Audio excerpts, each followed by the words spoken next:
దేవునికి మహిమ కలుగునుగాక. చెప్పండి హల్లెలూయా. మంచిది.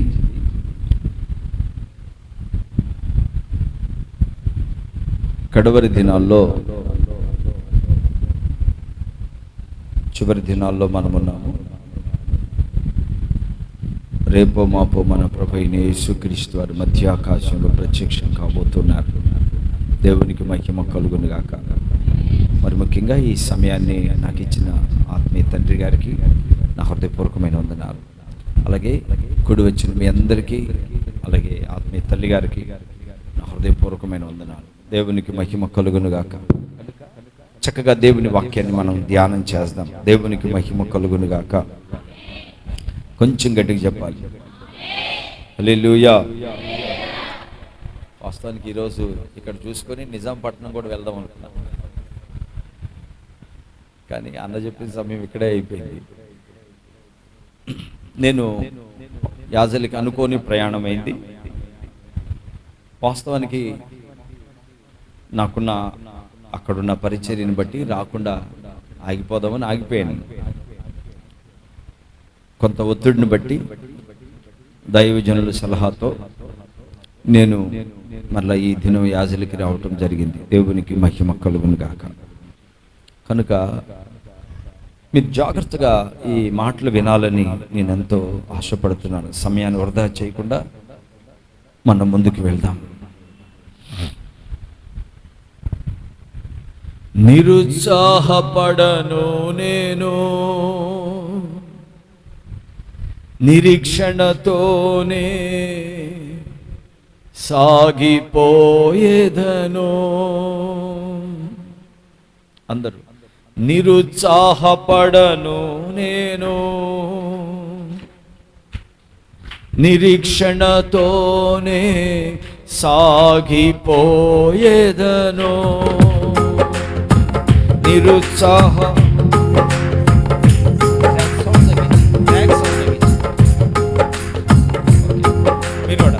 నిరుత్సాహపడను నేను, నిరీక్షణతోనే సాగిపోయేదను. సింహాసనం నా గమ్యమో, సియోను చేరుటే నా దర్శనం. సింహాసనం నా గమ్యమో, సియోను చేరుటే నా దర్శనం. సియోను చేరుటే నా దర్శనం. నిరుత్సాహపడను నేను, నిరీక్షణతోనే సాగిపోయేదను. ఆమేన్. దేవునికి మహిమ కలుగునుగాక. పరిశుద్ధ గ్రంథంలోంచి ఒక మాట మనం చదువుకుందాం. మత్తయి సువార్త 18వ అధ్యాయం 23వ వచనాన్ని చదివి సహాయించు. కావున పరలోక రాజ్యము తన దాసుల యొద్ద లెక్క చూచుకొన గోరిన ఒక రాజుని పోలి ఉన్నది. మనం చదువుకున్న ఈ వాక్యంలో యేసు ప్రభువారు మాట్లాడుతున్న మాట, యేసు ప్రభువారు పలుకుతున్న మాట ఇది. కావున పరలోక రాజ్యము తన దాసుల యొద్ద లెక్క చూచుకొన గోరిన ఒక రాజును పోలి ఉన్నది. ఆమేన్ చెప్పండి హల్లెలూయా. పరలోక రాజ్యం అంటే భోజనము పానము కాదు, పరిశుద్ధాత్మనందలి ఆనందమునై ఉంది అన్నాడు. అది ఎవరికి ఈజీగా ఉంటుందంటే ఎవరైతే ప్రభుని వెంబడిస్తారో, ప్రభు కోసం జీవిస్తారో, ప్రభు మార్గములో నిలిచి ఉంటారో వారికి వీలవుతుంది. దేవునికి స్తోత్రం కలుగునుగాక. లెక్క చూసుకొన గోరిన ఒక రాజును పోలి ఉంది. పరిశుద్ధాత్మ దేవుడు మనతో మాట్లాడును గాక. గుడ్డిగా ఎట్లా పెడితే అట్లా ఒక వ్యక్తి పరలోక రాజ్యంలో ప్రవేశించలేడు. దేవుడంట లెక్క చూస్తాడంట. ఏం చూస్తాడు చెప్పండి? లెక్క చూస్తాడు. నువ్వు పరలోక ద్వారం దగ్గరికి వెళ్ళగానే ఆ తలుపులు తెరవబడి అలాగనే నువ్వు లోపలికి వెళ్ళిపోవు. పరలోకంలో ప్రవేశించడానికి ముందుగా దేవుడు లెక్క చూస్తాడంట.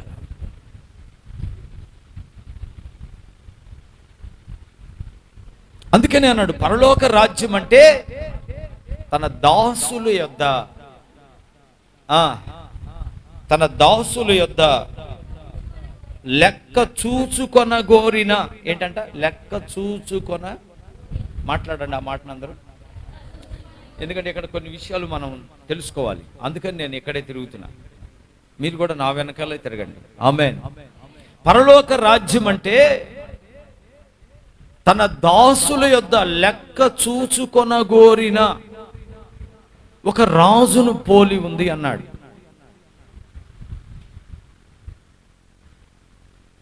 లెక్క చూచుకొన గోరిన ఒక రాజును పోలి ఉంది.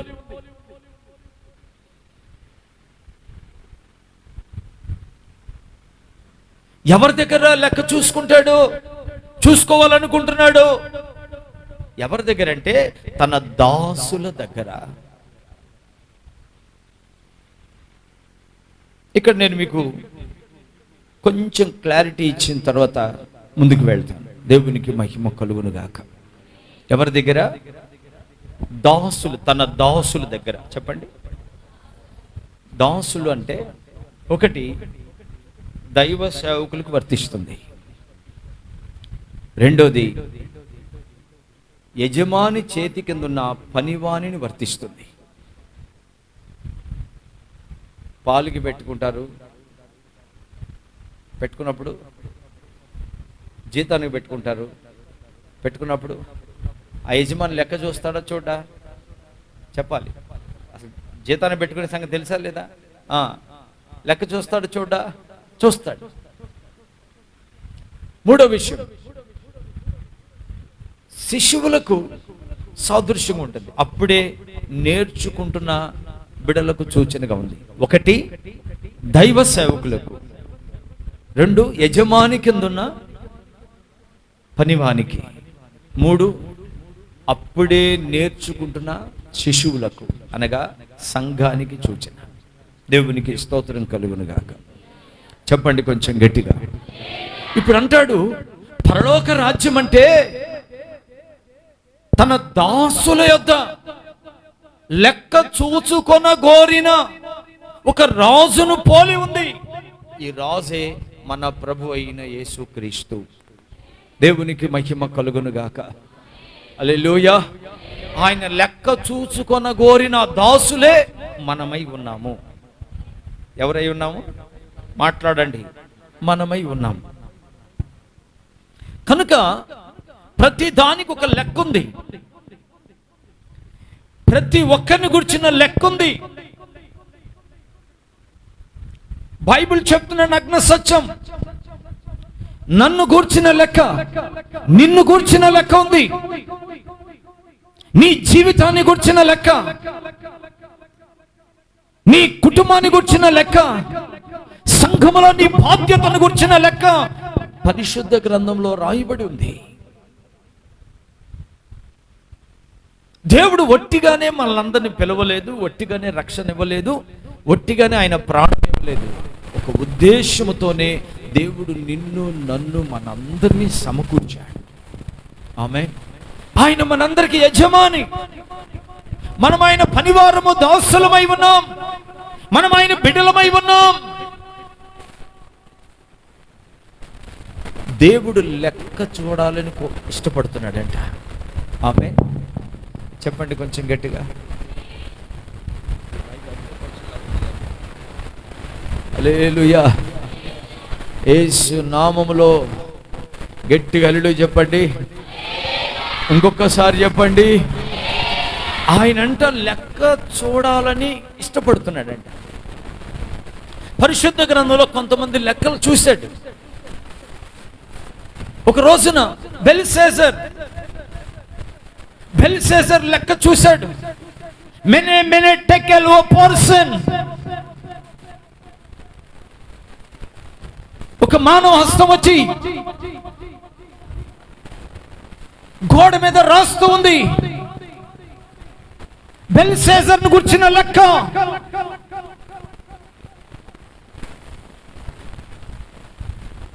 దేవుడు అన్నాడు, బెల్షాజర్, నిన్ను కాటంలో పెట్టి చూశాను, నువ్వు తేలిపోయావు, నీ రాజ్యం ముగించబడింది అన్నాడు. చూడండి దానియేలు గ్రంథం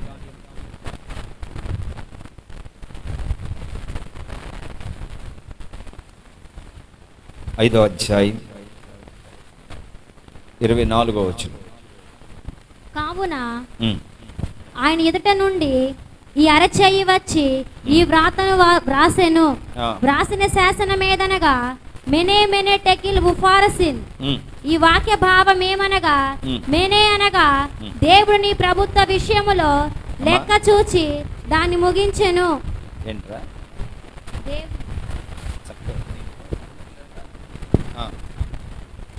దేవుడు నీ ప్రభుత్వ విషయములో, దేవుడు నీ ప్రభుత్వ విషయంలో లెక్క చూసి దాన్ని ముగించెను. 25వ వచనం కూడా. ఈ వాక్య భావం ఏమనగా మెనే అనగా దేవుడు నీ ప్రభుత్వ విషయంలో లెక్క చూచి దాన్ని ముగించెను. టెకేల్ అనగా ఆయన నిన్ను త్రాసులో తూచగా నీవు తక్కువగా కనబడితివి. ఫెరేస్ అనగా నీ రాజ్యం నీ యొద్ద నుండి విభాగింపబడి మాదీయులకును పారసీయులకును ఇవ్వబడును. చూడండి, జరిగిన విషయం ఏంటంటే, బెల్షాజర్ ఆయన లెక్క దేవుడు ఎందుకు చూశాడు తెలుసా? మనం వాక్యాన్ని పరిశీలన చేస్తే, యెరూషలేములో నుండి తెచ్చిన దేవుని మందిర సంబంధమైన ఉపకరణములను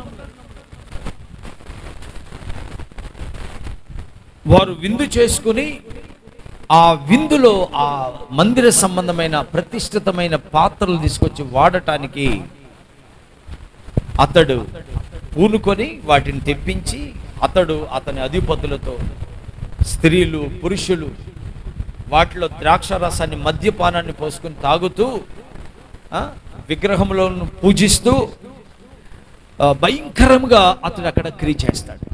అతడు ఆ కార్యం చేస్తూ ఉండగానే మానవ హస్తం లాంటి ఒక హస్తం అతనికి కనబడి ఈ మాటలు అక్కడ రాస్తుంది. ఇక్కడ ఒక విషయాన్ని నేను మీకు తెలియజేస్తాను. బెల్షాజర్ యొక్క లెక్క ప్రభు చూశాడు. అతడు తన్ను తానే హెచ్చించుకున్నాడంట, తన్ను తాను అణుచుకోలేకపోయాడంట, గర్వించాడంట. బెల్షాజర్ లెక్క చూస్తే అతడు తేలిపోయాడు. అతని రాజ్యం అతని ఎదురు నుండి తీసివేయబడింది.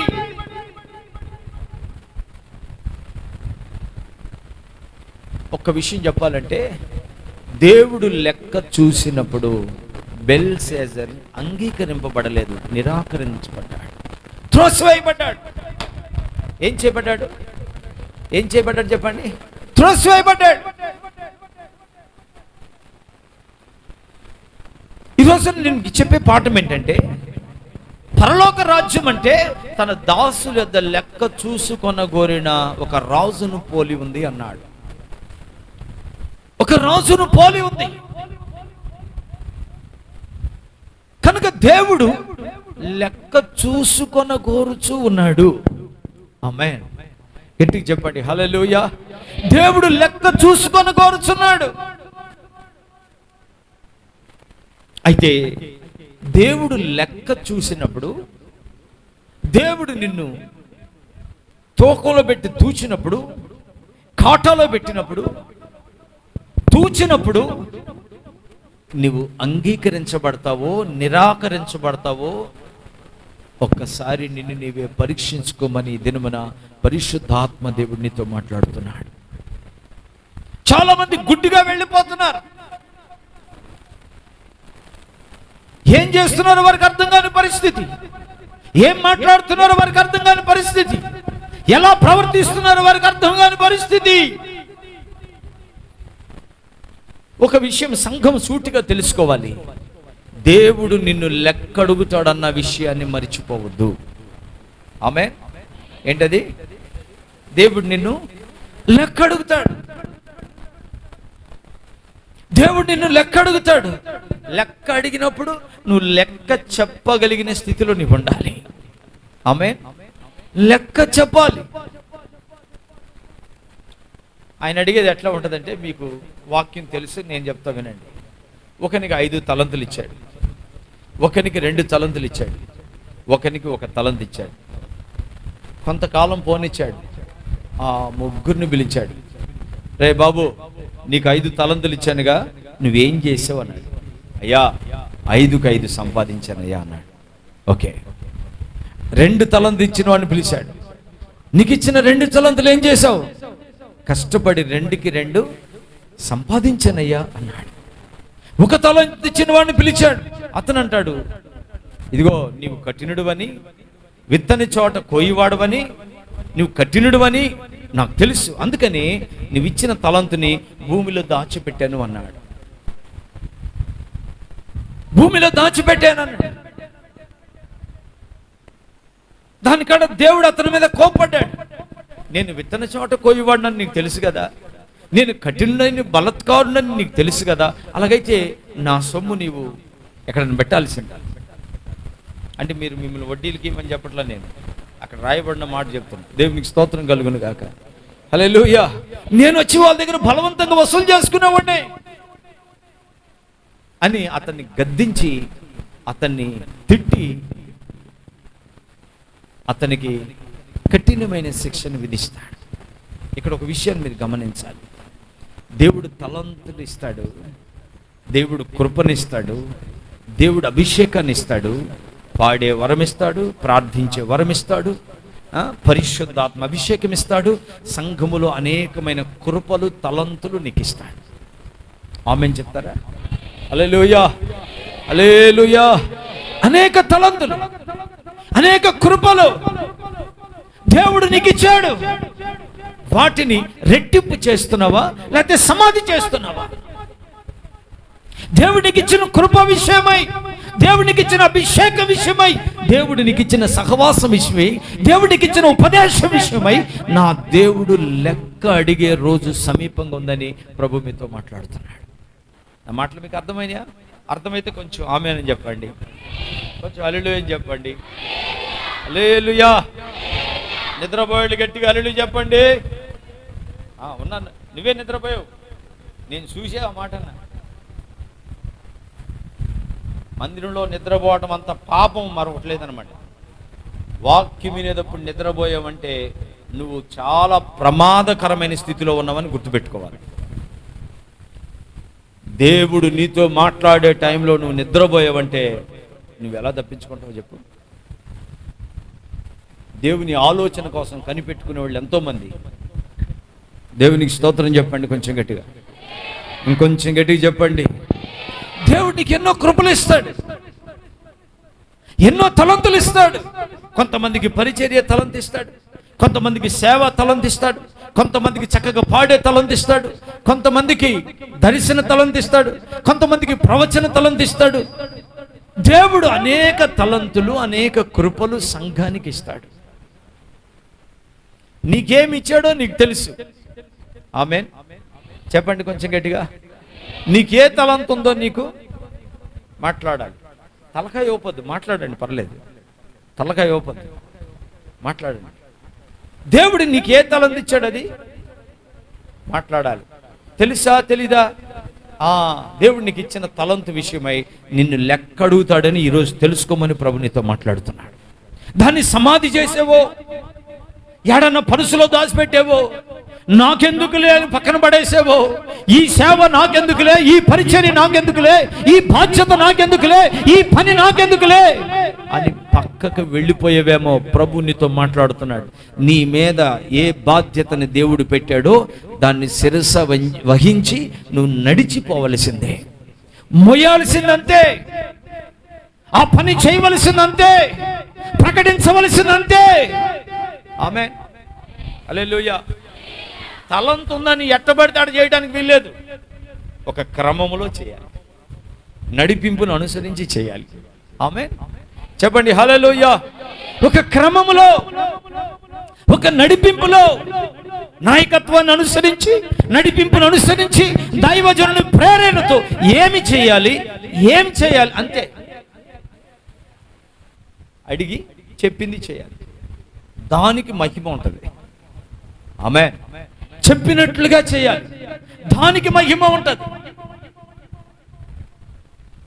నువ్వు అనుకున్నట్లుగా, నీకు ప్రేరేపణ వచ్చినట్లు కాదు, నడిపింపును అనుసరించి నువ్వు చేస్తే నువ్వు కాపాడబడతావు.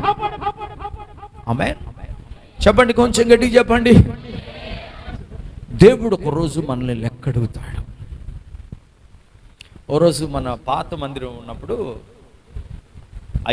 నేను పద్దాక మందిరం దగ్గరే ఉండేవాడిని. ఆయన చూస్తుండేవాడు, ఎక్కువ ప్రార్థనలు ఉండేవాడు. మీకు తెలిసే ఆ విషయం. తాటేకులు కప్పు తీసిన మందిరం, అమ్మళ్ళు కూర్చున్న ప్లేస్ అనుకుంటా. దేవునికి స్తోత్రం చెప్పండి. ఒకరోజు అయ్య ఇక్కడ కూర్చున్నాడు బయట. నేను వచ్చా, తలస్నానం చేసుకొని వచ్చాయా, ఈరోజు 7 గంటలు ఆగకుండా ప్రార్థన చేయాలనుకుంటున్నాను అయ్యా అన్న. మంచిది ప్రతాప్, చెయ్యి అని చెప్పేసి అన్నాడు. ఉపవాసం ఉండి ప్రార్థన చేసుకుందాం అనుకుంటున్నాను అయ్యా అంటే, సరే నువ్వు ప్రార్థన చేసి పో, ప్రార్థన చేసుకోపో అన్నారు. అయ్యి గుర్తుందో లేదో,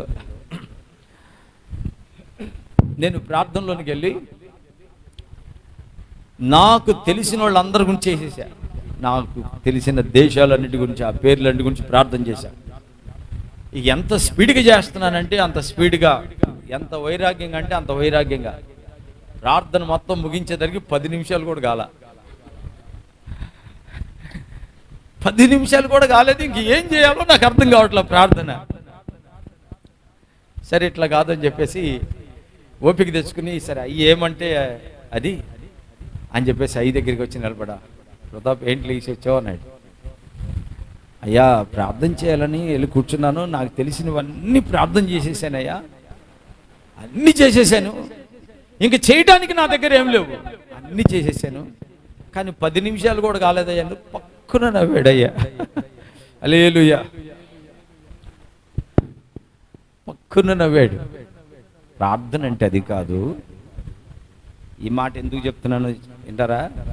నడిపింపును అనుసరించి అనేది మీకు ఎక్కడానికి చెప్తాను. ఏమనుసరించాలి? మన సొంత పెత్తనాలు ఉండకూడదు. నడిపింపును అనుసరించి నువ్వు బాగా పాడగలవు. అయ్యి పిలిచి, ఇగో పలానా జ్యోతికి ఇవ్వండి మైక్ అంటే ఎంత ఘనత, పలానా బ్రదర్కి ఇవ్వండి, పలానా సిస్టర్కి ఇవ్వండి అని ప్రేరేపణ బట్టిస్తే పాడాలా.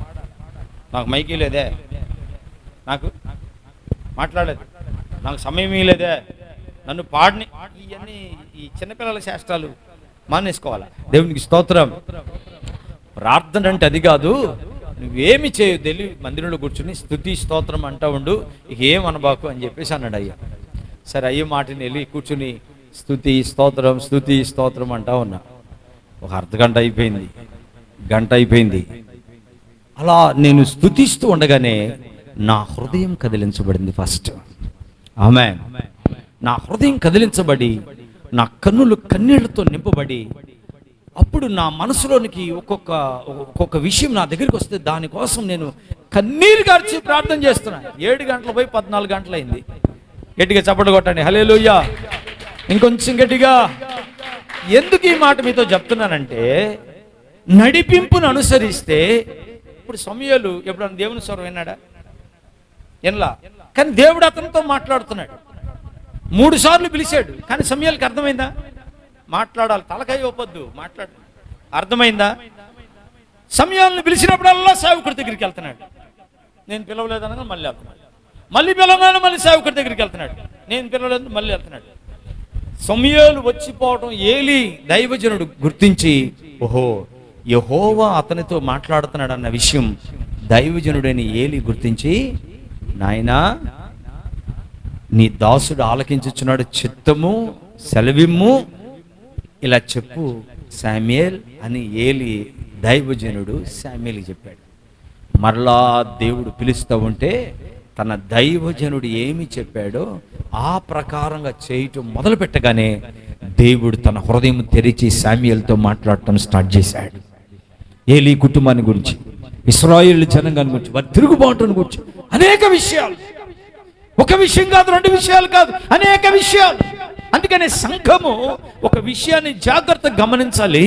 మీరు నిత్యమైన మహిమ కోసం సిద్ధపడాలంటే ఖచ్చితంగా మిమ్మల్ని నడిపించే దైవజనుని మాటను తూచా తప్పకుండా పక్కన కూడా వెళ్ళి ద్వేషించకూడదు.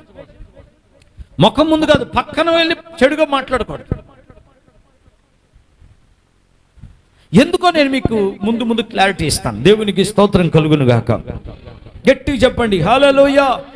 కనుక దేవుడు పరలోక రాజ్యం అంటే తన దాసుల యొక్క లెక్క చూచుకొన గోరిన ఒక రాజును పోలి ఉంది. ఎక్కడ లెక్క చూస్తాడంట? తన దాసుల యొద్ద. ప్రకటన గ్రంథంలో ఇప్పుడు చదవద్దు, నేను చెప్తా వినండి. ప్రకటన గ్రంథంలో 7 సంఘాలను గురించి మాట్లాడుతున్నప్పుడు దేవుడు మాట్లాడిన కొన్ని మాటలు ఎఫెసీ సంఘమును గురించి, పెర్గమా సంఘమును గురించి, తుయతైరలో ఉన్న సంఘమును గురించి, సార్దిస్, లవోదికియా ఈ సంఘాలను గురించి దేవుడు మాట్లాడుతున్నప్పుడు ఆయా సంఘాల్లో ఉన్న సిచ్యువేషన్స్, ఆయా ప్రాబ్లమ్స్, ఆయా పరిస్థితులు దేవుడు చూసిన వాడై సంఘపు దూతకు రాయి అన్నాడు. వెళ్ళి సేవకునితో మాట్లాడు. తుయతైరలో ఉన్న సంఘపు దూతతో సేవకునితో అంటాడు, ఇదిగో తాను యెజబెలని చెప్పుకొనుచున్న ప్రవక్తని నీ ఉండని చూస్తున్నావు.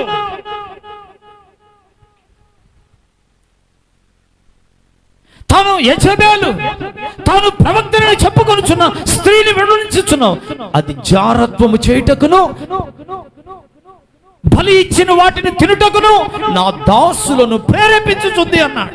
ఎవరితో మాట్లాడాడు ఈ మాటని? సంఘముతో మాట్లాడుతున్నప్పటికీ మొదటిగా ఆ విషయాన్ని సేవకునితో మాట్లాడుతున్నాడు. నువ్వు ఉండని చూస్తున్నావు. పెర్గమాలో ఉన్న సంఘముతో మాట్లాడాడు.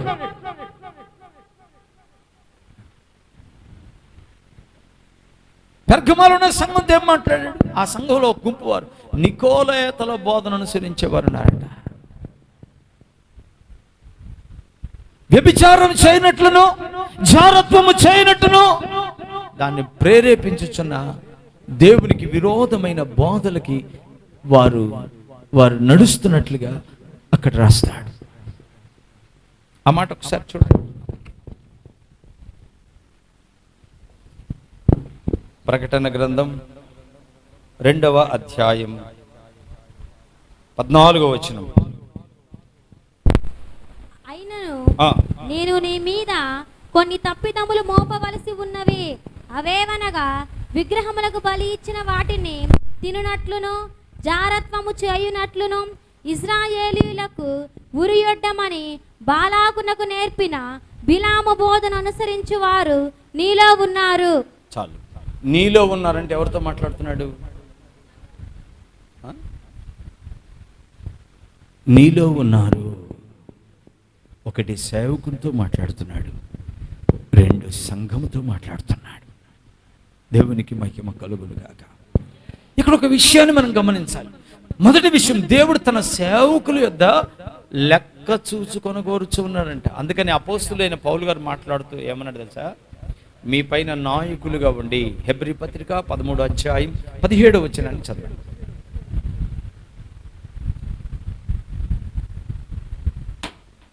మీపై నాయకులుగా ఉన్నవారు, మీపైన నాయకులుగా ఉన్నవారు లెక్క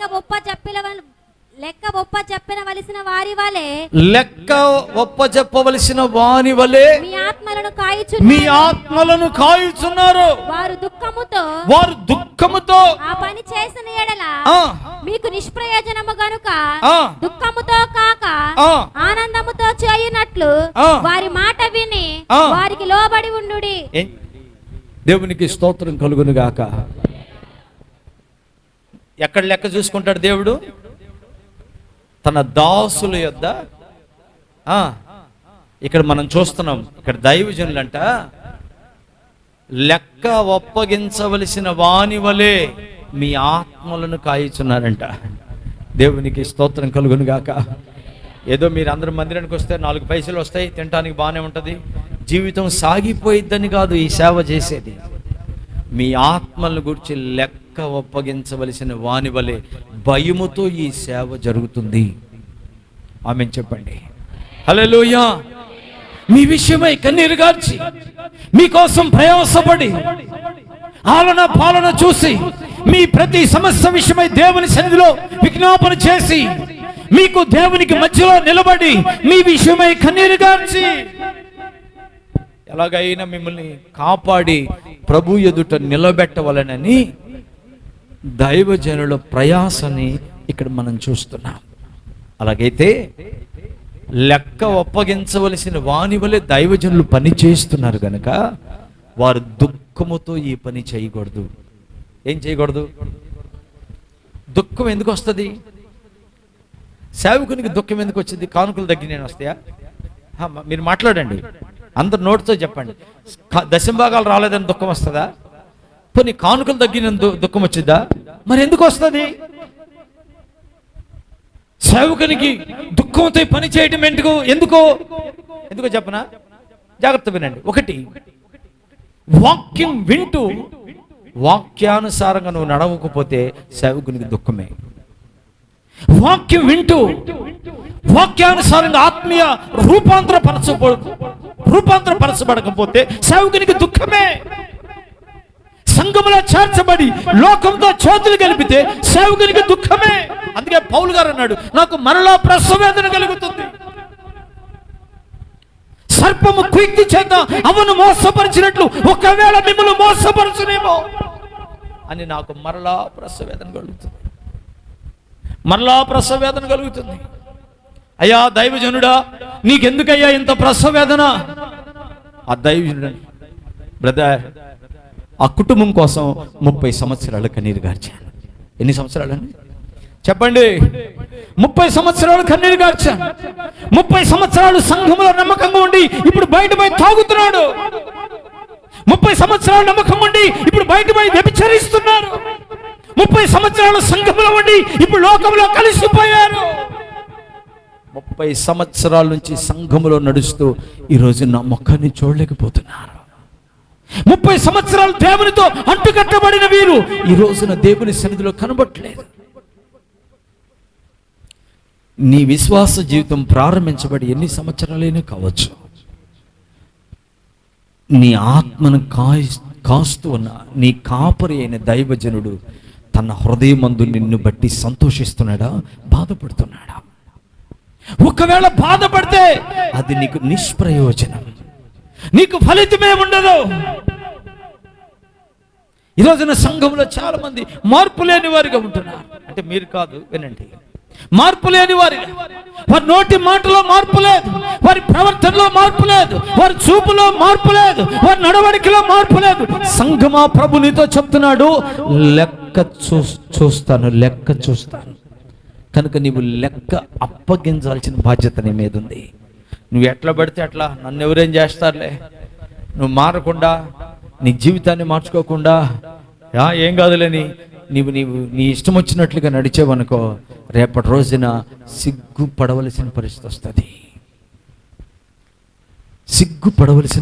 వస్తుంది. నా ప్రియమైన దేవుని బిడ్డలారా, దైవజనులు దుఃఖముతో ఆ పని చేయకూడనట్లు మనం ఏం చేయాలంట? ఏం చేయాలి? వారు ఆనందముతో చేయనట్లు వారి మాట వినండి. ఏంటంట? మాట్లాడండి. ఏం చేయాలి? మాట వినండి. ఎవరు మాట వినాలి చెప్పండి? సేవకుని మాట వినాలి. సేవకుడు అంటే భూమి మీద ఉన్న గొప్ప వాళ్ళందరికంటే కూడా గొప్పోడు. దేవుని తర్వాత గొప్పవారు ఎవరైనా ఉన్నారు అంటే దైవజనుడే.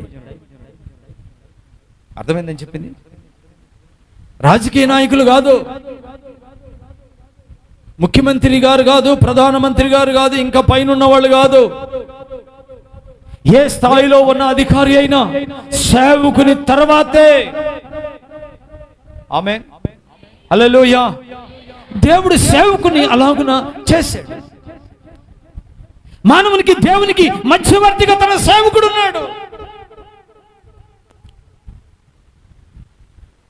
కనుక మీరు ఆయన మాట వినండి, ఆయన మాట వినండి. ఉదాహరణకి నేను ఒక విషయం చెప్తాను. దైవజనులు ఆరోగ్యంగా ఉన్నంతకాలం మన కోసం ఎంతో కన్నీరు గార్చారు. అవునా కదా? తెలిసిన వాళ్ళు చేయి పైకి ఎత్తండి. నిజంగా మా తండ్రి కన్నీరు గార్చారు అన్నవాళ్ళు. ఆయన కన్నీరు గార్చలేదని ఎవరు చెప్పలేరు కూడా, చెప్పలేరు. అంతే, దేవునికి స్తోత్రం. అంతే.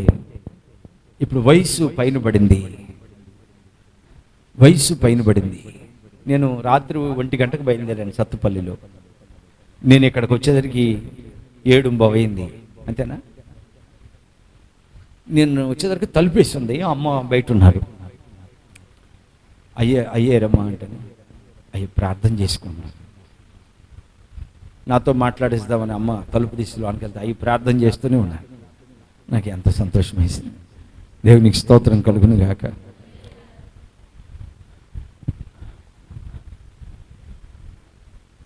ఇప్పుడు వయసు పైన పడింది.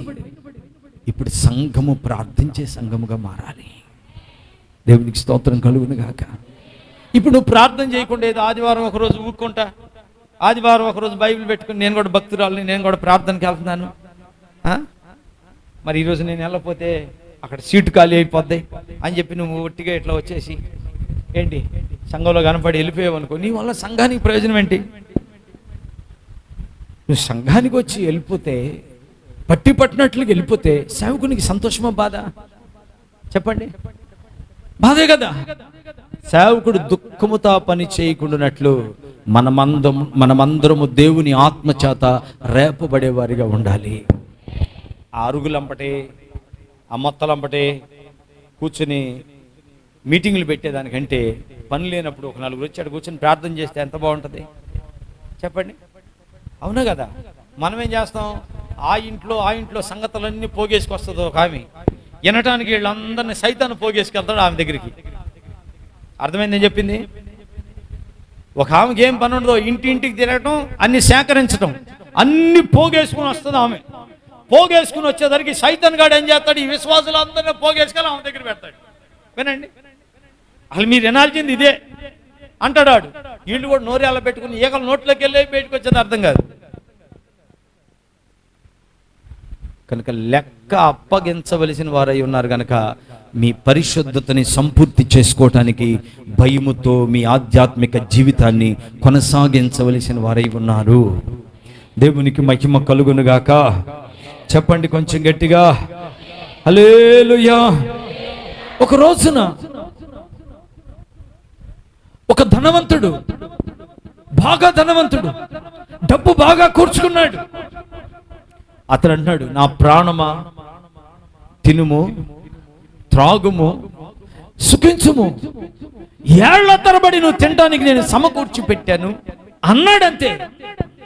వెంటనే ప్రభు అన్నాడు, రే వెర్రివాడా, ఈ రాత్రి నీ ప్రాణాన్ని అడుగుతున్నారు, నువ్వు సంపాదించినది ఎవని వశమవుతుంది అన్నాడు.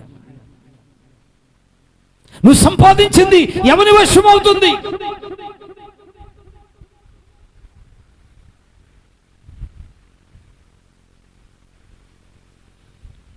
అక్కడ ఒక చక్కటి మాట రాస్తుంది చూడండి. లోకాసు వార్త 12వ అధ్యాయం 20-21 వచనం.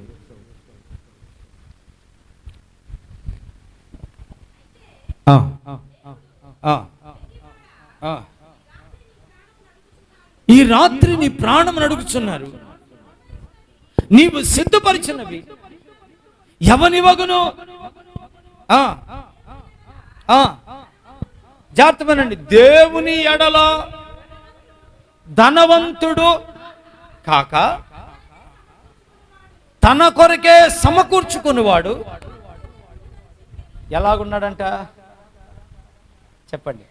దేవుని ఎడల ధనవంతుడు కాక తన కొరకే ధనము సమకూర్చుకునేవారు ఎలా ఉంటారు అన్నాడు. ఎలాగూ ఆత్మీయ దర్శనం లేకుండా డబ్బును సంపాదించుకుని ఏళ్ల తరబడి నాకేంటి అని గుడ్డివారిగా బ్రతికిన ఈ ధనవంతుని పరిస్థితి ఎలా ఉందో, దేవుని ఎడల ధనవంతులు కాక ఏంటి తన కొరకు ధనమును సమకూర్చుకోవటానికి పరుగులు తీస్తున్న వారి పరిస్థితి అలా ఉంటుంది అన్నాడు.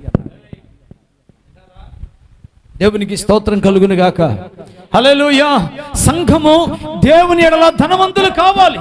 స్మరణలో ఉన్న సంఘంతో దేవుడు చెప్తున్నాడు, నీ శ్రమ నాకు తెలుసు, నీ దరిద్రత నాకు తెలుసు, అయినా నీవు ధనవంతుడివే. చదవండి ఆ మాటను, ప్రకటన గ్రంథం 2వ అధ్యాయం 8వ వచనం. స్మరణలో ఉన్న సంఘపు దూతకు ఇలాగు వ్రాయుము, మొదటి వాడును కడపటి వాడునై ఉండి మృతుడై మరలా బ్రతికిన వాడు చెప్పు సంగతులేవనగా, నీ శ్రమను నీ దరిద్రతను నేను ఎరుగుదును, అయినను నీవు ధనవంతుడవే. చాలు, దేవునికి మహిమ కలుగును గాక. హల్లెలూయా.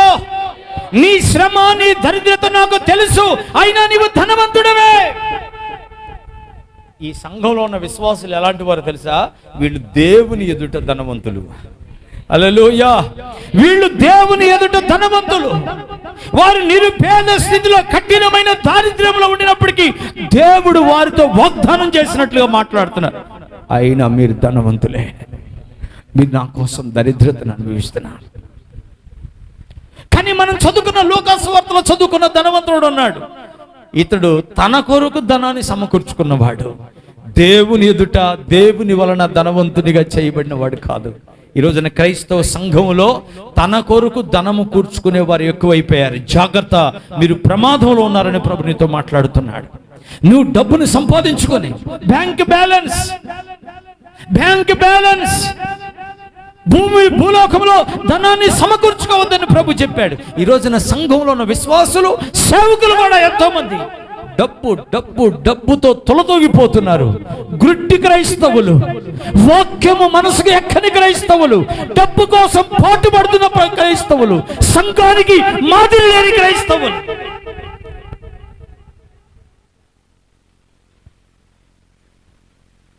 పరలోక రాజ్యమును గురించి సంపూర్ణంగా ప్రకటించి ప్రాణార్పణంగా పోయబడలేని క్రైస్తవులు. నా ప్రియమైన దేవుని బిడ్డలారా, చివరి దినాల్లో ఉన్నాం. ఇలాంటి వారు ఉండబట్టే అనేక మందిరాలు కుంటుబడిపోతున్నాయి. వారి బ్యాంక్ బ్యాలెన్స్ అలా ఉండాలి, మందిరం పనులు జరగవు. వేల రూపాయలు, లక్షల రూపాయలు వారి అకౌంట్స్లో ఉండాలి. దేవుని మందిరానికి ఏది కూడా వాడు చేయరు. మనం అలా ఉండకూడదు. మన ధనము పరలోకములో కూర్చుకునే వారిగా మనం ఉండాలి. దేవునికి మహిమ కలుగును గాక. సవాల్ చేసి చెప్తున్న, ఈ రోజు వరకే ఒక్క రూపాయి దాచిపెట్టడం నాకు తెలీదు. ఈ రోజు వరకే నేర్చుకున్న బోధలో నిలిచి పని చేయడానికి ప్రభు సహాయం చేశాడు. దేవునికి స్తోత్రం కలుగును గాక. హల్లెలూయా. నేను ఎందుకు ఈ విషయాన్ని మీతో చెప్తున్నానంటే, ఆకాశ పక్షులను చూడండి, అవి విత్తవో కోయవో, మీ పరలోకపు తండ్రి వాటిని పోషిస్తలేదా? ఈ గడ్డి పువ్వును చూడండి, ఈ గడ్డి పువ్వుని ఈ విధంగా అలంకరించగలిగితే అల్ప విశ్వాసులారా, మరి నిశ్చయంగా మీకు వస్త్రములు ధరింప చేయను కదా అన్నాడు. ఆకాశ పక్షుల విషయంలోనే శ్రద్ధ కలిగిన దేవుడు, తన పోలికలో తన స్వరూపములో మనల్ని చేసుకున్న దేవుడు మన అక్కర నిశ్చయముగా తీరుస్తాడు. అంతే, చింతపడవలసిన అవసరం లేదు, డబ్బు కోసం పరుగులు తీయాల్సిన అవసరం లేదు. ఈ రోజున నేటి సంఘం తన కోసం డబ్బు సంపాదించుకునే వాళ్ళు ఎక్కువైపోయారు. స్మరణలో నా సంఘంతో ప్రభు అంటాడు, నీ దరిద్రత నాకు తెలుసు, అయినా నీవు ధనవంతుడివే. దేవునికి మహిమ కలుగును గాక. మరొక విషయాన్ని మీకు జ్ఞాపకం చేస్తాను. మనుష్యులు పలుకు వ్యర్థమైన ప్రతి మాట గురించి లెక్క చెప్పాలి అన్నాడు. చదవండి ఆ మాటని. మత్తయి సువార్త 12వ అధ్యాయం 36-37 వచనాలు.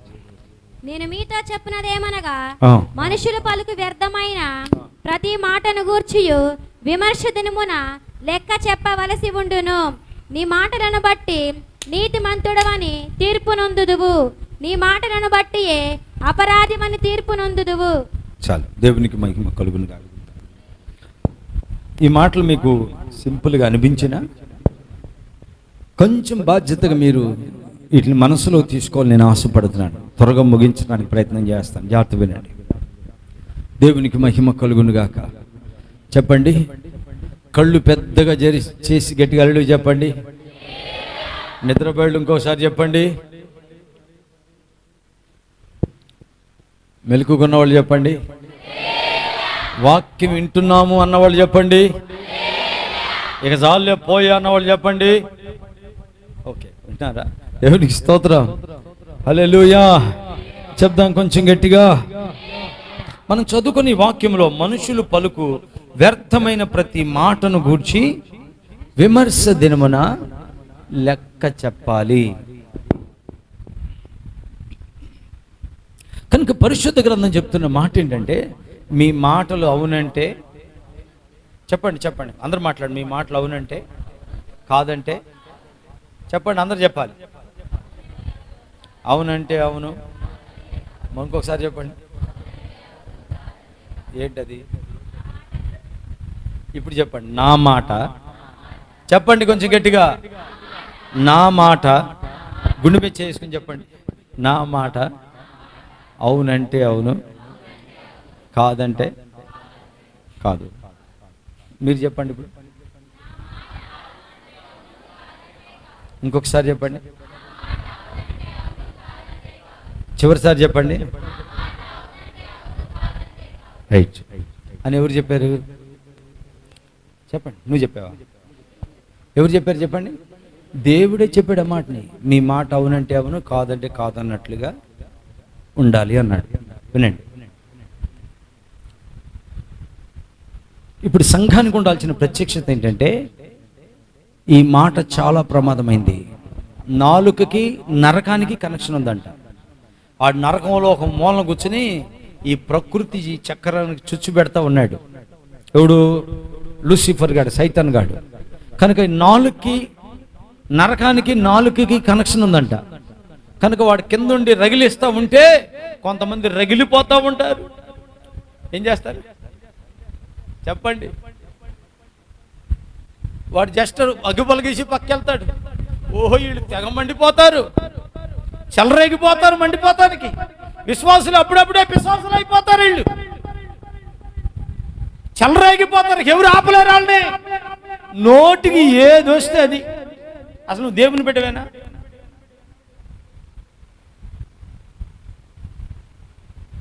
చెప్పండి. సత్తుపల్లిలో ఒకటి జరిగింది. సంసోను వచ్చాడు అప్పుడు మా దగ్గరికి. ప్రార్థనలు పెట్టాం. స్థలం కొని 3 రోజులు ఉపవాస ప్రార్థనలు పెడితే ఈ మందిరం అంత ఉంటాయి పిచ్చెట్లు. ఆ చెట్ల మధ్యలో బ్లేడ్ టాక్టర్తో శుభ్రం చేసి దారేసి వెళ్ళి మనం కొన్న స్థలంలో ఫస్ట్ రోజు మీటింగ్ అయింది. 2వ రోజు సంవత్సరం అనే ఇట్లాగే కూర్చొని ఉన్నాడు. దేవునికి స్తోత్రం. మందక మంది వస్తున్నారు ప్రజలు. ఆహా, ఈ ప్రాంతంలో ఎంతమంది వస్తున్నారు ప్రార్థనకు అనుకున్నాను నేను. ఓ నా హృదయం గంతులేసింది. ఎందుకని అట్ట తిరిగే నేను ఆ ఏరియాలో రోడ్ల మీద పడుకున్నామండి. పడుకోవడానికి లేదు మాకు. రోడ్ల మీద, తారు రోడ్ల మీద, చెట్ల కింద, డేరాల్లో వారంలో 4 రోజులు అన్నం ఉండేది కదండి మాకు. ఈ రోజు ఉండి నన్ను 4 రోజుల తర్వాత నా కొడుకుకి పాసి బట్టి నన్ను కడిగించి తాగించిన రోజులు ఉన్నాయి. దైవజనులు పాస్టర్ సురేష్ ఒకటే చెప్పాడు, విశ్వాసం నేర్పించా, విశ్వాసంతో సేవ చేయి, ఎవరి దగ్గర చేయి చాచుబాక అన్నాడు. 150 రూపాయలు ఇచ్చి నన్ను పంపించాడు సత్తుపల్లికి. సరైన విశ్వాసం లేరు అక్కడ. పాముల్లోనే ఉన్నామా, తేళ్లలోనే ఉన్నామా? 7 సంవత్సరాలు కిరోసిన్ బుడ్డుతో ఉన్నానండి.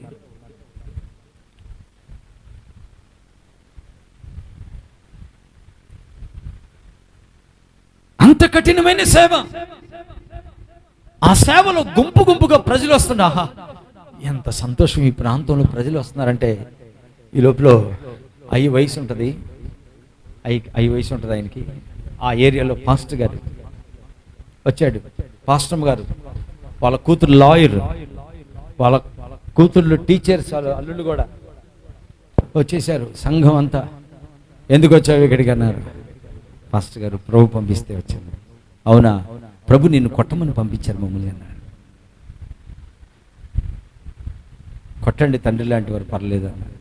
ఎట్లాగే అన్న మాట్లాడుతుండగానే మరి ఆ పాస్టర్ సెలరేగిపోయింది, చెప్పిడిచి ముఖం మీద టేటుని కొట్టింది. ఇక్కడ నన్ను పాస్టర్ గారు చెప్పు తీసుకుని ముఖం మీద కొట్టిందంతే.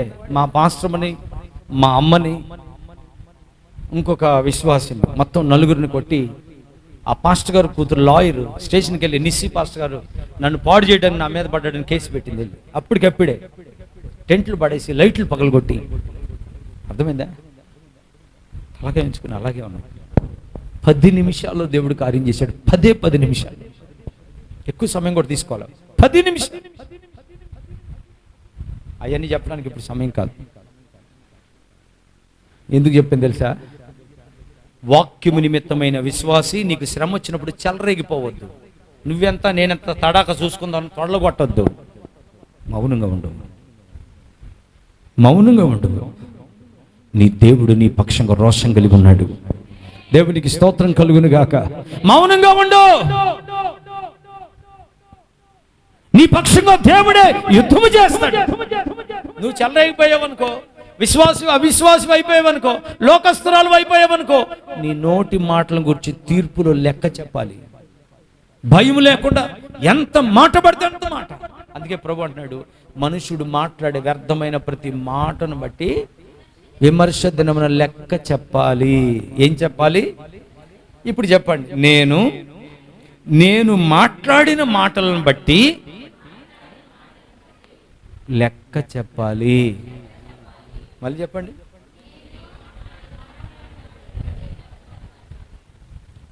శృతి లేదు. నేను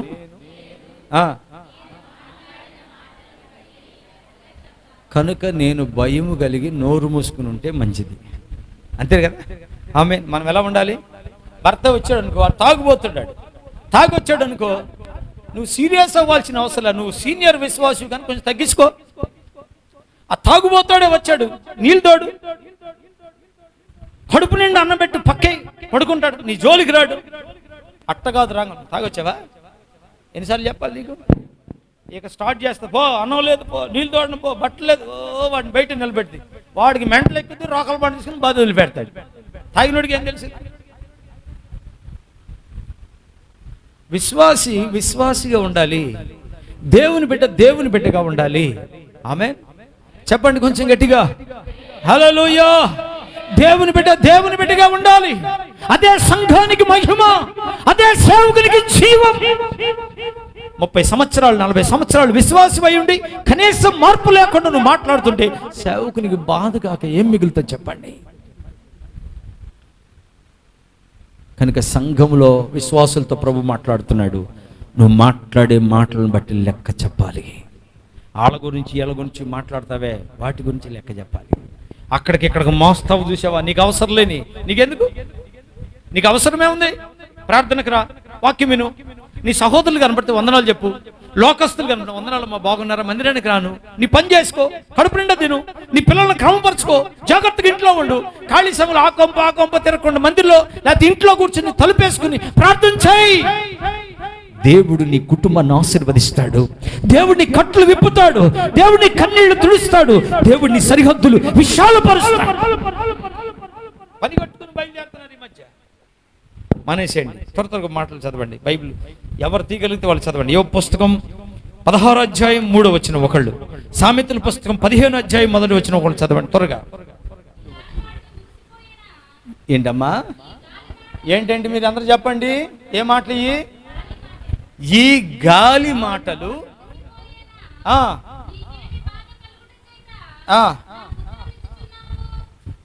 ఏ మాటలు ఉన్నాయి అక్కడ? గుర్తుపెట్టుకోండి, ఏ మాటలు? గాలి మాటలు.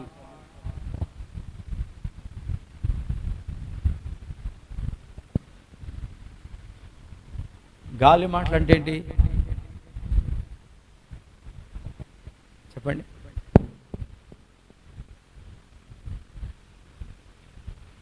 కొంతమంది అరే గాలోడా అంటాం. ఎందుకంటారు? ఏంటమ్మా? పని పాట లేకుండా తిరిగేవాడిని ఏమంటారు అంటే అంటే పని పాట లేకుండా తిరిగేవాడు గాలుడేనా? నువ్వు చెప్పు చక్కడేనా ఏంటో మరి మాట్లాడవే, కళ్ళు ఎర్ర చేసావు, నిద్ర బాగొస్తుంది ఏంటి? దేవునికి స్తోత్రం చెప్పండి. ఏం మాటలు? పని పాట లేకుండా అంటే నీ అవసరం లేకుండా, నీకు అవసరం లేకుండా నువ్వు మాట్లాడే మాటలని ఏంటి? నీకు అవసరం లేదు. కొంతమంది వాళ్ళకి అవసరం లేకపోయినా వాళ్ళ ఇళ్ళలో దూరతారు. వాళ్ళ గురించి వీళ్ళ గురించి వాళ్ళకి అవసరం లేక అదే పని వాళ్ళకి. కుర్చీ వేసుకుని కూర్చున్నారంటే 100 ఇళ్ళు తిరిగిద్ది.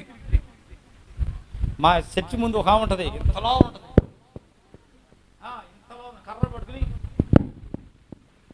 అంటది. కర్ర ఒక చేతితో స్టూల్ ఒక చేతిలో పట్టుకుని మన కర్ర ఒకటి పట్టుకుంటుంది, స్టూల్ ఒకటి పట్టుకుంటుంది. ఆమె ఆడ కూర్చోవాలంటే ఆడ వెళ్ళిపోయింది, స్టూల్ ఆడేసుకుని కూర్చోవడం అంతే. అదే పని గంట కూర్చోవడం, మాట్లాడటం. జాగ్రత్త, గాలి మాటల గురించి లెక్క చెప్పుకోవాలి జాగ్రత్త. ఇవి వివరించడానికి టైం లేదు, ముగించేస్తాను. సామెతలు 15:1.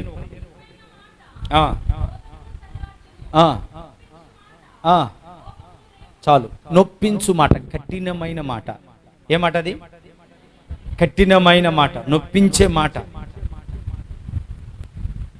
అసలు ఆమె అన్న మాటకి నా హృదయం ఎంతో బాధపడింది. అంటమా లేదా? మాట్లాడండి. ఎందుకంటున్నాను ఇవన్నీ? ఎందుకు? నువ్వు మాట్లాడే మాటలకి లెక్క చెప్పాలి. ఒకటి గాలి మాట, రెండోది కఠినమైన మాట. నొప్పించే మాట అంటే ఏంటి? కఠినమైన మాట. ఒక విశ్వాసికి అది తగదో. వారిని ఎదుట తప్పే చేశారు, నీకు బాధే కలిగించారు, ఇబ్బందే కలిగించారు, అయినా నువ్వు దేవుని ప్రేమతోనే మాట్లాడాలి కానీ కఠినముగా మాట్లాడటానికి వీల్లేదు.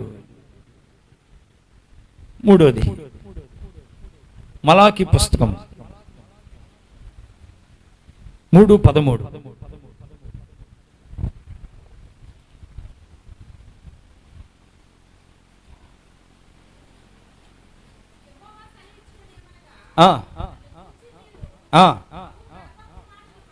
నన్ను గూర్చి మీరు బహు గర్వపు మాటలు పలికి. ఏం మాటలు పలుకుతారంట? హలో, నిద్రపోయేవాళ్ళు నిలబడండి, దేవునికి స్తోత్రం చెప్పండి. హల్లెలూయా. ఏ మాటలు? మూడోది ఏంటది? గర్వపు మాటలు. వాళ్ళంట దేవుని గురించి బహు గర్వపు మాటలు మాట్లాడతారంట. ఆ తర్వాత నిన్ను గురించి మేమేం మాట్లాడేమయ్యా అంటారంట. మూడోది ఏంటది? గర్వపు మాట, గర్వముగా మాట్లాడటం. గర్వపు జీవితం కానీ, స్వభావం కానీ, మాటలు కానీ మనం కలిగి ఉంటే దేవునికి లెక్క చెప్పాలి. ఎందుకో తెలుసా? నువ్వు రక్షణ పొందున్నావు. నీ మాట దీన మనసుతో కూడిన మాట, ప్రేమతో కూడిన మాట, ఆమేన్, ఆప్యాయతతో కూడిన మాట, క్రీస్తు మాట వంటి ప్రేమ కలిగిన మాట నీలో ఉండాలి. ఆమేన్, హల్లెలూయా. కొలస్సీ పత్రిక 2:4. కొలస్సీ 2:4, 1 తెస్సలోనిక 2:5. జాగ్రత్త వినండి. ఎన్నోది? 4. ఎవడైనను చక్కని మాటల చేత మిమ్మల్ని మోసపరచకుండునట్లు. ఇక్కడ ఒక విషయం మీ జ్ఞాపకం చేస్తాను. మోసపరిచే మాట అంట చక్కగా ఉండుద్దంట. దేవునికి స్తోత్రం చెప్పండి. ఎవడైనను చక్కని మాటల చేత మిమ్మల్ని మోసపరచకుండా, మిమ్మల్ని మోసపరచకుండా ఉండునట్లు. 4వ మాట? చక్కని మాట. వాక్యానికి విరోధమైన ప్రేమ, వాక్యానికి విరోధంగా ఉన్న దీనత్వం. అంటే దీనత్వం కాదు, అధికమైన దీనత్వం. ప్రేమ కాదు, అధికమైన ప్రేమ. అది జస్ట్ అప్పుడు వరకే, వాళ్ళ అవసరం తీర్చుకోవటం కొరకే. అది నటనతో కూడింది. అది చక్కని మాటలు. అబ్బో, వినటానికి అబ్బో భలే ఉంది, అవగాహనక విని ఆ పండు తిన్నట్టు చేసింది అనమాట. కనుక ఎవడైనా చక్కని మాటల చేత మిమ్మల్ని మోసపరచకుండా జాగ్రత్తగా ఉండండి. దేవునికి స్తోత్రం కలుగును గాక. ఏమో మనలో ఎవరన్నా చక్కని మాటలు మాట్లాడేవాళ్ళు ఉన్నారేమో. వ్యర్థమైన మాటలు ఇవన్నీ, జాగ్రత్తగా ఉండాలి. తర్వాత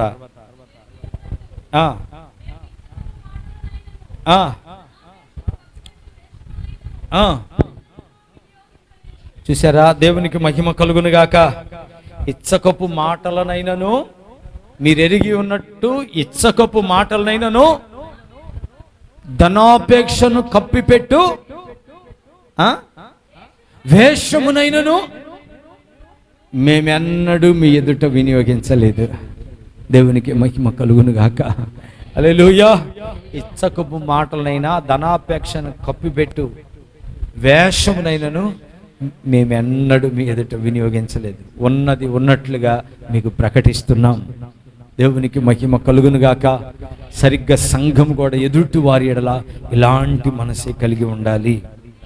పేతురు 2వ పత్రిక 2వ అధ్యాయం 3వ వచనం.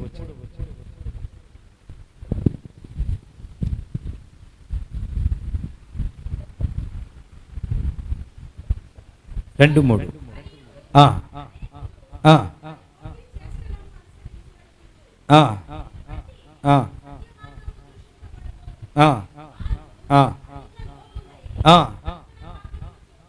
కల్పనా వాక్యములు చెప్పుచు. చూసారా? కల్పనా వాక్యం అంటే కల్పన మాటలు, కల్పింపబడిన మాటలు. ఇక్కడ నేను చెప్పాలనుకున్న ఒక ముఖ్యమైన విషయం అదేంటో తెలుసా? దేవుని బిడ్డలారా, మనుష్యుడు మాట్లాడే ప్రతి వ్యర్థమైన మాటను గురించి లెక్క చెప్పాలి.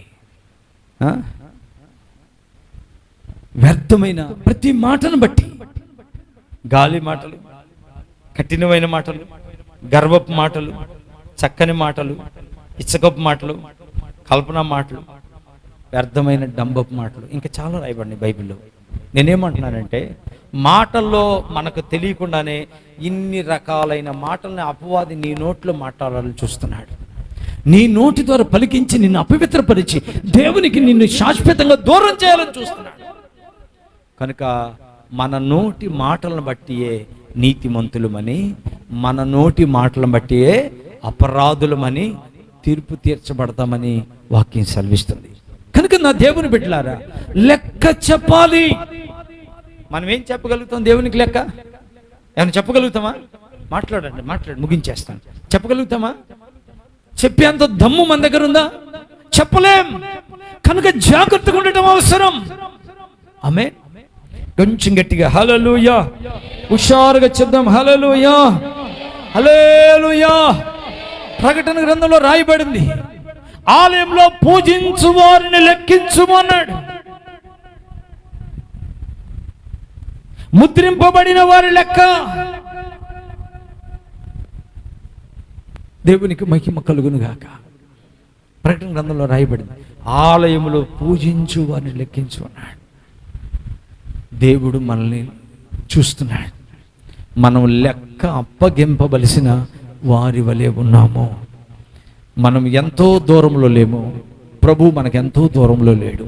ఆయన త్వరగా రాబోతున్నాడు. కనుక మనము దేవుని భయముతో పరిశుద్ధతని సంపూర్తి చేసుకునే వారిగా ఉండాలి. బెల్షెజర్ని లెక్క చూస్తే అతడు తేలిపోయాడు. బెల్షెజర్ తేలిపోయాడు, కొట్టివేయబడ్డాడు. ధనవంతుడు, తన కోసం ధనం కూర్చుకున్నవాడు కొట్టివేయబడ్డాడు.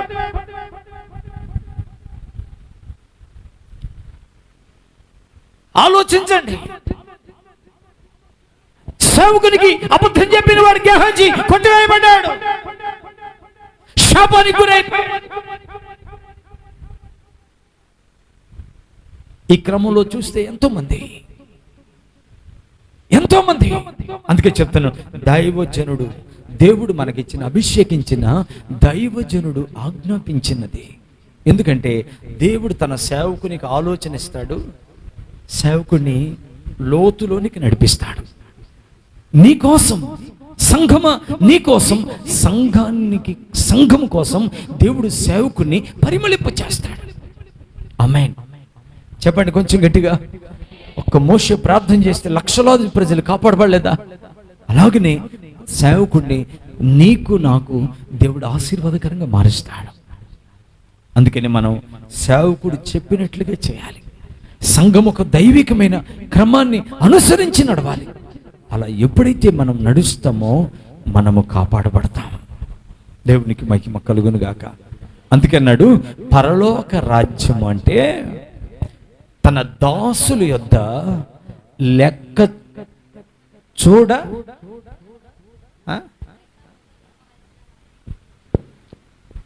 వాక్యం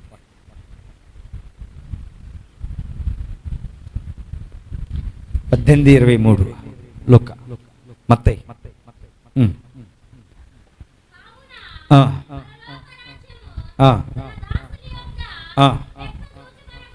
అదే లెక్క చూసుకొనగోరిన. ఆయన ఇష్టపడుతున్నాడు, లెక్క చూసుకోవాలని ఇష్టపడుతున్నాడు. ఇప్పుడు ఈ సంఘంలో నాకు సంబంధించిన వారు ఎంతమంది అని ఒకవేళ ఆయన ఇక్కడ దిగొస్తే ఎంతమంది ఆయన పక్షానికి వెళ్తారు? యెహెజ్కేలు గ్రంథంలో రాస్తాడు, గొర్రెలకు మధ్యలో భేదాన్ని కనుగొంటాను, బలిసిన వాటికి చిక్కిపోయిన వాటికి మధ్యలో భేదాన్ని కనుగొంటాను. కడుపు నిండా తిని మిగిలిన ఆహారం కాళ్ళతో తొక్కేదాన్ని, కడుపు నిండా నీళ్లు తాగి మిగిలిన నీళ్లను బురద చేసే వాటిని లెక్క చూస్తాను అన్నాడు. భేదం కనుగొంటాడు. నా ప్రియమైన దేవుని బిడ్డలారా, చివరి దినాల్లో ఉన్నాం. అజ్ఞానంగా అనాలోచనగా సాగిపోకుండా దర్శనంతో మనం సాగిపోవాలి. దేవునికి స్తోత్రం కలుగునుగాక. ప్రభు ఎదుట నిలబడుటకు తగిన శక్తి గలవారం కావాలి. ఆమేన్. కనుక పరలోక రాజ్యం అంటే బాప్తిసం పొందగానే, మందిరానికి రాగానే, పరిశుద్ధాత్మ పొందగానే బుర్రని వెళ్ళిపోతాం అనుకోబక్కండి. లెక్క చూస్తాడు. ఆయన నీతి గల దేవుడు, నీతి తప్పడు. న్యాయం గల దేవుడు, న్యాయం తప్పడు. న్యాయమైన ఆయన త్రాసులో ఆయనకి యోగ్యమైన బిడ్డగా నీవు నేను మారాలని ప్రభు కోరుకుంటున్నాడు. కనుక లెక్క చూసే సమయం ఆసనమైంది. నోటిని కాపాడుకుందాం, జీవితాన్ని కాపాడుకుందాం, ప్రతిష్టను కాపాడుకుందాం, సహవాసాన్ని కాపాడుకుందాం. దేవుడు లెక్క చూస్తాడు. కొంతమంది ఇంకో చోట పోతే బాగుండు కదా, వీళ్ళకి తిరగల మాదిరిగా తిరిగి అలవాటు ఉంటుంది అన్నమాట. తిరగలేం చేస్తుంది చెప్పండి? తిరగలేం చేస్తుంది? తిరుగుతూ ఉంటుంది అక్కడే. కొంతమందికి తిరిగి అలవాటు ఉంటుంది. తిరిగేవా 3-4 సార్లు పెళ్ళగించబడిన చెట్టు పరిస్థితి ఏమైంది?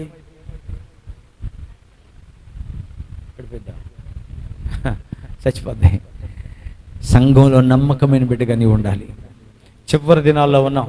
విశ్వాసాన్ని కాపాడుకో, సహవాసాన్ని కాపాడుకో, ఉపదేశాన్ని కాపాడుకో, నోటిని కాపాడుకో, పరిశుద్ధతను కాపాడుకో. క్రీస్తు కలిగిన సమానత్వమైన పరిపూర్ణతలోనికి సిద్ధపడు. అట్టి కృప దేవుడు మనకు అనుగ్రహించునుగాక. అందరూ మోకరిద్దాం, చిన్న ప్రార్థన చేసుకుందాం. త్వరగా అందరూ మోకాళ్ళ మీదకి రండి. 2-3 నిమిషాల్లో మనం ముగించేసుకుందాం. 2-3 నిమిషాలు.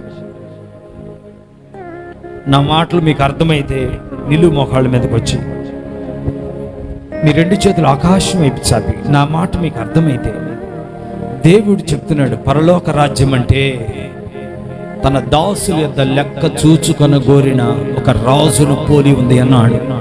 ఆ రాజే మన ప్రభు అయిన యేసుక్రీస్తు.